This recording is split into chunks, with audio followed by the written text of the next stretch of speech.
and saw how the women there dealt with the situation. And I will be very direct with some of the findings.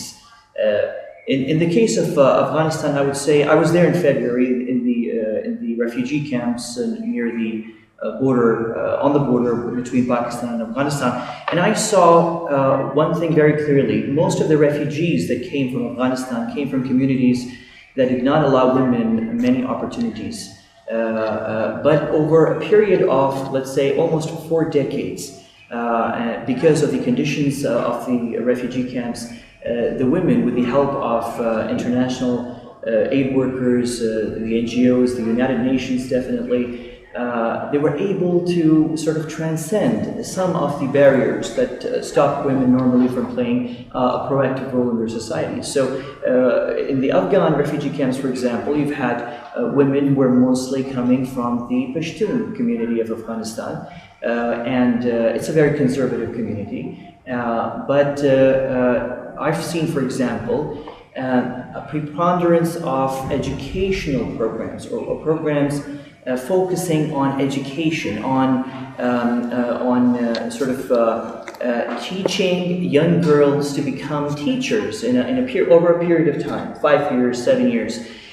This led to, I would say, the production of a large number of teachers in that border region between Pakistan and Afghanistan, which was beneficial not only for the refugee camps there. It helped many families in terms of income, generating income, working in different schools. It also helped the host country, Pakistan, fill some gaps in terms of the availability of teachers to teach in these remote areas.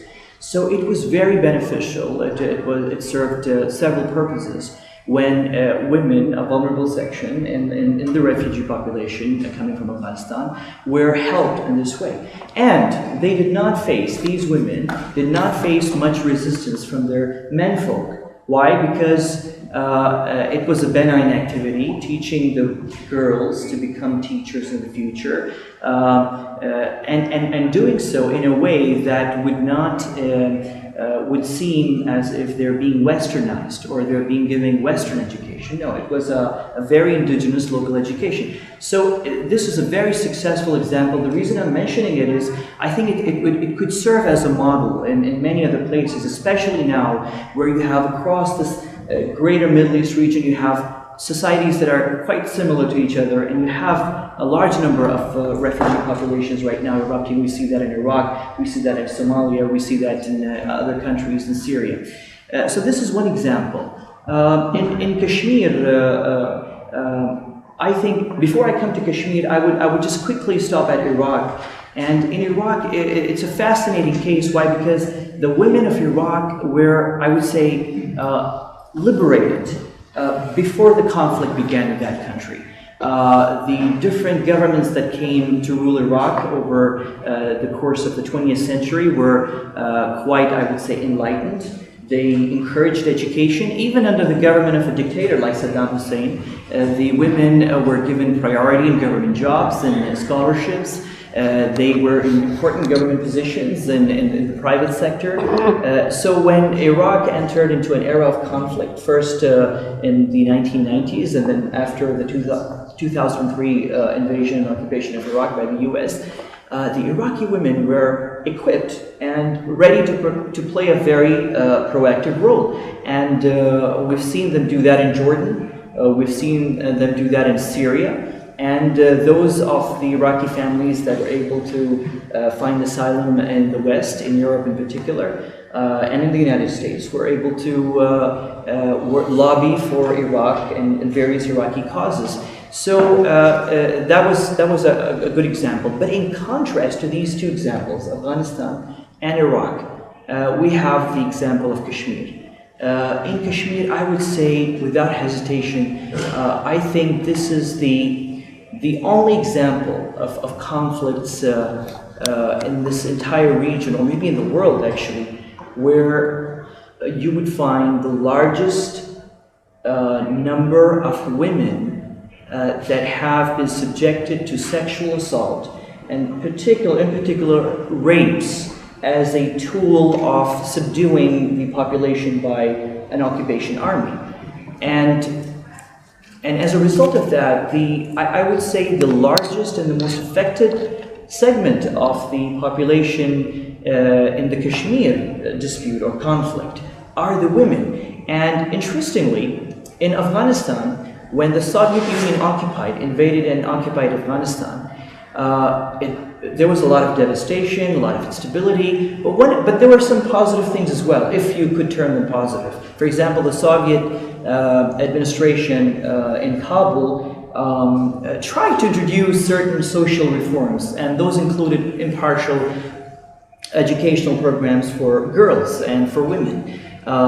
In Iraq, for example, under the American occupation, there was an attempt made, maybe not very successful. An attempt was made to introduce education, and although the situation in Iraq is very, very grim, without a doubt, there are some pockets of success, very small, but there are some pockets of success in terms of provision of education in areas of Iraq that probably previously were neglected. In particular, I'm pointing out to southern Iraq that were neglected for over 30, since let's say late 70s by the government of Saddam Hussein. But in Kashmir, it's one very interesting example where the occupation administration makes it a point to target women. Not men, not teenage boys who could resist or throw stones or join the resistance movement. No, women in particular. Why? Because women, it seems, women, they see women as the binding force in that Kashmiri society. And there's a tradition in the Kashmiri society where women have played, actually, unlike maybe other Muslim societies, where Kashmiri women have played a very active role in their social environment. They're targeting women because that's an easy way of suppressing both young men who want to join the resistance and to suppress their husbands or their fathers supporting the resistance movement as well. So women seems to be the easiest target. So it seems that in Kashmir there's a policy. Now, I was doing some research and I found out, for example, in the Indian Army finds this to be a very easy approach to sort of manage this military occupation. In 1958, they introduced a law called AFSPA. It's an Armed Forces Special Powers Act in 1958. That was 10 years after the Indian Army entered Kashmir and occupied it. And they started giving the soldiers special powers whereby they can get away with a lot of things, entering houses, arbitrary arrests, rapes in some cases. It seems to me that they found this experiment very successful. So in 1958, they introduced AFSPA, this law, and almost, let's say 30 years later, in 1972, they reintroduced a similar law in the northeast of India. I'm not sure if many of you know this. In the northeast of India, there's several insurgencies that are raging. These are mostly communist or leftist or Leninist insurgencies that ask for self-determination, and they want secession and separatism, basically.